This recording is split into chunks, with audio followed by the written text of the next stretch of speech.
ತಾಯಿ ಮತ್ತೆ ಅಕ್ಕಂದ್ರೆಲ್ಲಾರ್ನು ಅವನ್ ಪರವಾಗಿ ಬಿಟ್ಬಿಟ್ಟಿದ್ದಾರೆ. ಯಾರ ಪರವಾಗಿ? ಮೋಹನನ್ ಪರವಾಗಿ ಬಿಟ್ಬಿಟ್ಟಿದ್ದಾರೆ. ಆಯ್ತಲ್ಲ. ಅದೇ ತರ ಐಟಮ್ ನಂಬರ್ 4ರಲ್ಲಿ ನಿಮಗೂ 1/6 ಇದೆ. ಅದ್ಯಾವ್ದು ಅಂತಂದ್ರೆ ಮನೆ ನಂಬರ್ 37, 15 ಅಡಿ, 27 ಅಡಿ ಇದೆಲ್ಲ ಅದಕ್ಕೆ. ಸೊ ಅದ್ರಲ್ಲಿರೋ ರೈಟ್ ನ ಮೋಹನ ಬಿಡ್ತಾನೆ. ನೀವು ಈ ಮನೆ ಇದೆಯಲ್ಲ ಮೋಹನಂದು 6/A, ಅದ್ರಲ್ಲಿ ನೀವು ನಿಮ್ ಶೇರ್ನ ಬಿಟ್ಬಿಡೋದು ಅಂತ. ಅದ್ರಲ್ಲಿ ಅವನ್ ಕೇಳೋದಿಲ್ಲ, ಇದ್ರಲ್ಲಿ ಇವನ್ ಕೇಳೋದಿಲ್ಲ. ಆ 1/6 ಶೇರ್ ಇದೆಯಲ್ಲ ಸ್ವಾಮಿ, ಆ 1/6 ಶೇರ್ನ ಇದ್ರಲ್ಲಿ ಎಕ್ಸ್ಟ್ರಾ ಆಡ್ ಮಾಡಿ ಕೊಟ್ರೆ ಆಯ್ತು. ಯಾವ್ದ್ರಲ್ಲಿ ಎಕ್ಸ್ಟ್ರಾ? ಐಟಮ್ ನಂಬರ್ 3 ನಲ್ಲಿ ಕೊಡಕ್ ಬರಲ್ಲ. 3 ಪೂರ್ತಿ ಒಬ್ಬರಿಗೆ ಇರ್ಬೇಕು ಅಂತ ಗಲಾಟೆ ಬಿಡ್ಬೇಕು ಅಂತ, ಹಂಗಾಗಿ ಅವ್ನು ರಿಲಿಂಕ್ವಿಶ್ಮೆಂಟ್ ಡೀಡ್ ಮಾಡಿಸ್ಕೊಂಡಿದ್ದು.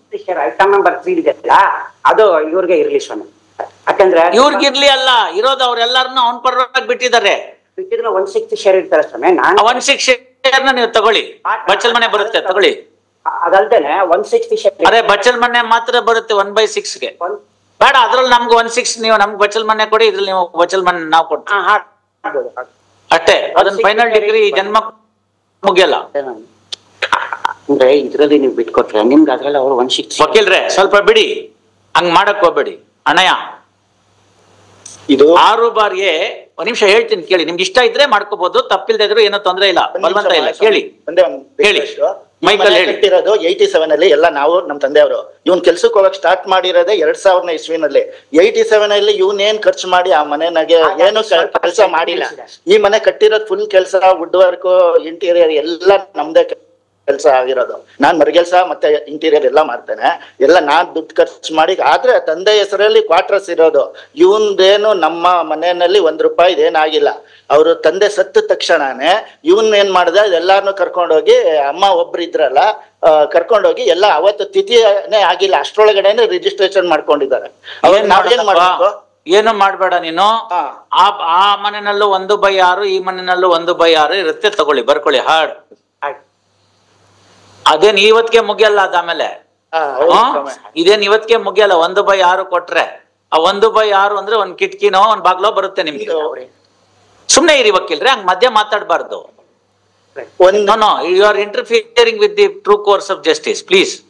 ನಮ್ ತಂದೆ ಅವ್ರು ಮಾಡಿದ್ದು ಇಬ್ರು ಮಕ್ಳಿಗೆ ಈ ಮನೆ ನನ್ನ ಅವರು ಇವ್ರೇನ್ ಮಾಡಿದ್ರು? ಆಯ್ತು, ಇವ್ರೆ 6/A ಮನೆ ಇದೆಯಲ್ಲ, ಅದ್ ನಾನು ಇಟ್ಕೋತೀನಿ. ಅದ್ರಲ್ಲಿ ನಿಮ್ಗೆ 1/6 ಮನೆನ ಮಾರಾಟಕ್ಕೆ ಇಡ್ಬೇಕು. ಮಾರಾಟಕ್ಕಿಟ್ರೆ ಕೇಳಿ, ಮಾರಾಟಕ್ಕಿಟ್ರೆ ಅವರು ಆವಾಗ ನಾನೇ ಕೊಂಡ್ಕೋತೀನಿ ಅಂದ್ರೆ ಬಂದಿದ್ದ ದುಡ್ಡು ಒಳಗಡೆಗೆ 1/6 ಆಯ್ತಲ್ಲ. 1/6 ಅಂತಂದ್ರೆ 100ರಲ್ಲಿ 6 ಭಾಗ ಬರ್ಬೇಕು ಅಂತ ಇಟ್ಕೊಳ್ಳಿ ನಿಮ್ಗೆ. ಆ ತರ 1/6 ಅದನ್ನ ನಿಮಗ್ ದುಡ್ಡು ಕೊಡ್ತಾರೆ. ಇಲ್ದೇರೆ ಜಾಗನೇ ಬೇಕು ಅಂದ್ರೆ 20/30 ಇರ್ತು ಅಂತಂದ್ರೆ ಅದನ್ನ 6 ಭಾಗ ಮಾಡಿದ್ರೆ ಒಂದಿಷ್ಟುದ್ದ ಲಂಗೋಟಿ ಪಟ್ಟೆ ಬಂದಂಗ್ ಬರುತ್ತೆ ಜಾಗ. ಕಾನೂನು ಏನ್ ಹೇಳುತ್ತೆ ಅಂದ್ರೆ, ಯಾರು ಜಾಸ್ತಿ ಜಾಗಕ್ಕೆ ಓನರ್ ಇರ್ತಾರೋ ಅವರ ಪ್ರಾಪರ್ಟಿ ಉಳಿಸ್ಕೋಬೇಕು, ಇಷ್ಟುದ್ದ ಮಾತ್ರ ಬರೋರು ದುಡ್ಡು ತಗೊಂಡು ಹೋಗ್ಬೇಕು ಅಂತ ಹೇಳುತ್ತೆ. ಇವತ್ತಲ್ಲ ನಾಳೆ ನಿಮಗ್ ಬರೋದೇ ಅಷ್ಟು, ಆಯ್ತಲ್ಲ. ಅದೇ ರೀತಿ ಮೋಹನಂಗೆ ಇನ್ನೊಂದ್ ಜಾಗ ಇದೆಯಲ್ಲ, 4ನೇ ಐಟಮ್ ಅಂತ, 15/6, 37 ನಂಬರು, 15/27 ಅಡಿ ಅಂತ, ಅದ್ರಲ್ಲಿ ಅವನಿಗೆ ಬರೋದು ಅದೇ ಪೀಸೆ, ಗೊತ್ತಾಯ್ತಲ್ಲ.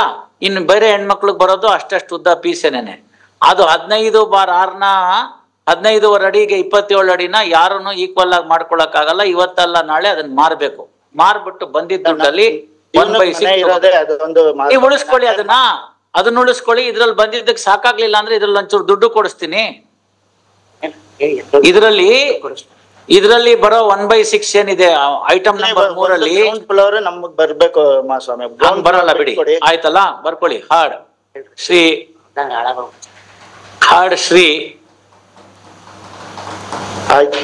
ಅಲ್ಲ, ಇವಾಗ ತಾವು ಹೇಳಿದ್ರಲ್ಲ ಅದು ಎಕ್ಸ್ಟ್ರಾ. ಈಗ ಆ ಕಡೆ ಮನೆಯಲ್ಲಿ ನಿಮ್ಗೆ ಕೊಡಿಸ್ತಾರೆ. ಇವಾಗ ನೀವು ಇದ್ದೀರಲ್ಲ ಸೆಕೆಂಡ್ ಫ್ಲೋರ್ಗೆ, ಅದ್ರದ್ದು ಸ್ವಲ್ಪ ಎಕ್ಸ್ಟ್ರಾ ದುಡ್ಡು ಕೊಡಿಸ್ತಾರೆ, ಅದ್ರಲ್ಲಿ ನಿಮ್ಗೆ ಬರುತ್ತೆ.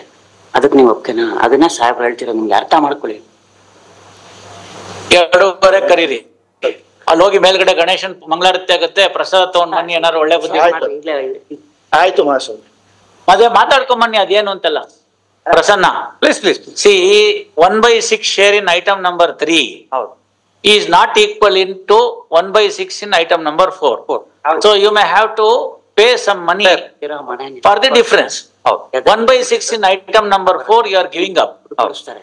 And you are buying 1/6 share of his share in item number 3. Yes Whatever is the difference in value that you pay.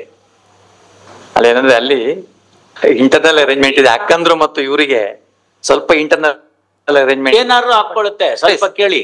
Please ನಿಮ್ಗೆ ಈ ಐಟಮ್ ನಂಬರ್ 3 ಎಕ್ಸ್ಕ್ಲೂಸಿವ್ ಆಗಿ ಬೇಕು ಅಂತ ಬಂದ್ಬಿಟ್ಟಿದೆ ಈಗಾಗ್ಲೇ. ಹೌದು. ಆದ್ರೆ ನಿಮ್ಮ ಎಲ್ಲ 5 ಜನ ಕೊಟ್ಟೆ, ತಾಯಿ ಮತ್ತೆ ಅಕ್ಕಂದ್ರೆಲ್ಲ ಕೊಟ್ಟಿದ್ರು ಕೂಡ ಇವರ ಶೇರ್ ಬರ್ಲಿಲ್ಲ, ರಮೇಶ್ ಅವ್ರ ಶೇರ್. ಹೌದು ರಮೇಶ್ ಅವ್ರ ಶೇರ್ನ ನೀವು ಈಗ ಬೈ ಮಾಡ್ಬೇಕು. You have to buy is share, ಆಯ್ತಲ್ಲ.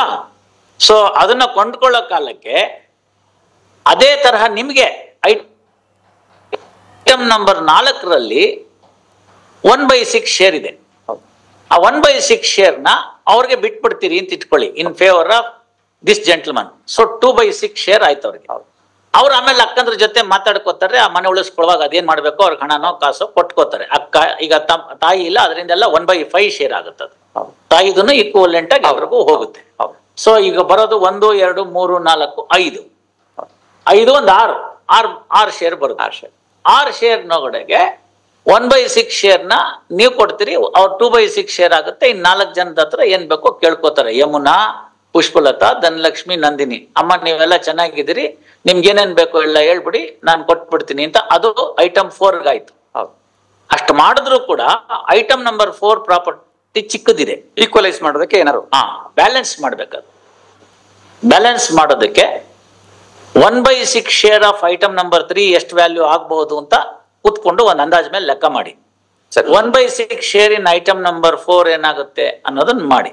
ಸರಿ, ಫಾರ್ ಎಕ್ಸಾಂಪಲ್, ಇದು ಎಕ್ಸಾಂಪಲ್ ಅಷ್ಟೇ. ಐಟಮ್ ನಂಬರ್ 4 ಅಲ್ಲಿ 1/6 ಸೇ if it is valued at 10 lakhs and item number 3 ನಲ್ಲಿ if it is 20 lakhs, then you will have to pay balance 10 lakhs. I am saying it's only an example, not the real value. So 1/6 share representing in item number 3, when you want to buy in lieu of 1/6 share in item number 4, balance amount difference amount we have to pay. Offer. The difference amount you will have to pay. ಅಲ್ಲಿ ಏನಾಗಿದೆ, item number 4 ಅಲ್ಲಿ ಅಕ್ಕಂದ್ರೆ ನಮಗೆ release deed ಬರೆದು ಕೊಟ್ಟಿದ್ದಾರೆ, ಅದಕ್ಕೂ ಕೂಡ, but that was unregistered, mark ಆಗ್ಲಿಲ್ಲ ಅಷ್ಟೇ. ಬೇರೆ ಅದಿದ್ರೆ ಅವ್ರಿಗೆ ಬಿಟ್ಬಿಡಕ್ ಕೇಳಿ ಅವ್ರಿಗೆ. ಅದನ್ನ ಇಲ್ದರೆ ಎಲ್ಲ ಹೇಳ್ತೀನಿ, ಐಟಮ್ ನಂಬರ್ 4 ನಿಂಗೆ ಬಿಟ್ಕೊಟ್ಬಿಡ್ತೀನಿ, ನಾವ್ ಯಾರು ಕೇಳಲ್ಲ. ನಂದಿನಿ, ಯಮುನಾ, ಪುಷ್ಪಲತಾ, ಧನಲಕ್ಷ್ಮಿ ಯಾರು ಕೇಳೋದಿಲ್ಲ, ನೀನೇ ಇಟ್ಕೋ ಐಟಮ್ ನಂಬರ್ 4. ಗೊತ್ತಾಯ್ತಲ್ಲ, ಹೆಂಗೋ ಅನ್ರಿಜಿಸ್ಟರ್ಡ್ ರಿಲೀಸ್ ಡೇಟ್ ಇದೆ, ಐಟಮ್ ನಂಬರ್ 3 ನನಗೆ ಬಿಟ್ಬಿಡು ಅಂತ ಕೇಳಿ. ಅಲ್ಲಿಗೆ 3 ಒಬ್ಬನ್ ತಮ್ಮಂಗಾಗತ್ತೆ. ನಂಗೆ ಕನ್ವಿನ್ಸ್ ಮಾಡೋದು ಕಷ್ಟ ಆಗ್ಬಿಡುತ್ತದೆ ಅವರಿಗೆ. ಕಷ್ಟ ಆಗತ್ತೆ ಅಂದ್ರೆ ಅವ್ರಿಗೆ ಏನಾರು ಅರ್ಶನ ಕುಂಕುಮ ಕೊಡ್ಬೇಕು ಅಂದ್ರೆ ಅನ್ರಿಜಿಸ್ಟರ್ಡ್ ಡೀಡ್ ನೀವೇ ಕರೆದು ಕೊಡಿ. ನೀವು ಇರ್ಬೇಕಾಗಿತ್ತು, ಬೇಡ ಅಂದ್ವಾ? ನಾಗರ ಪಂಚಮಿ ಕರೆದು 100 ರೂಪಾಯಿ ಹೊರಗಡೆ ಕೊಟ್ಟಿದ್ರು, ನಿಮ್ಗೂ ಬರ್ಕೊಡ್ತಿದ್ರು ಅವರು. ನೀವು ಹೋಗಿ ಎಲ್ಲೇ ಅಂದಿ, ಅವನು ತೋರಿಸ್ದ ಅವ್ರ ಹತ್ರ ಹೋಗಿ. ಯಾವತ್ ನೀವು ಕರೆಯೋದಿನ ಕರ್ಸ್ಬಿಟ್ಟು ಯಾವ್ದಾದ್ರು ಫಂಕ್ಷನ್ ಅಲ್ಲಿ ಅವ್ರಿಗೊಂದು ರೇಷ್ಮೆ ಸೀರೆ ಕೊಟ್ಟಿದ್ದೀರ ಹೇಳಿ? ಕೊಟ್ಟಿಲ್ಲ. ಅದಕ್ಕೋಸ್ಕರ ಅವ್ರು ಚೆನ್ನಾಗಿದ್ದಾರೆ. ಮಧ್ಯಾಹ್ನ 2:30 we'll dispose of. Otherwise also I'll declare that and then dispose of. Please. You work out in final decree. ಆಗ್ಬೋದು.